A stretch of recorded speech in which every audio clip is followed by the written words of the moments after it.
मला एक सांग, सगळ्या मुलींना लग्न करण्यासाठी गव्हर्नमेंट जॉबवालाच मुलगा का हवा असतो बरं?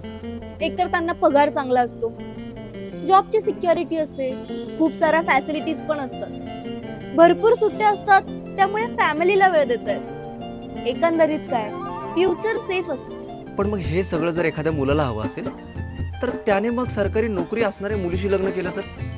करूच शकतो की. करशील मग माझ्याशी लग्न? हे काय मध्येच? नाही म्हणजे तुलाही आता सरकारी नोकरी लागली आहे ना. पण मग मीच का? महायुती सरकारने मागच्या 2 वर्षात 1 लाखापेक्षा जास्त तरुणांना गव्हर्नमेंट जॉब दिले. 77,000 पेक्षा जास्त लोकांना नियुक्तीपत्र आलेत. पोलीस, शिक्षक, आरोग्य, सामान्य प्रशासन अशा बऱ्याच विभागांमध्ये मोठ्या प्रमाणात भरती झाली आहे. त्यातली बघ तू एखादी. पण सरकारी नोकरीपेक्षा आमचा जीव जास्त तुमच्यातच अडकला ना.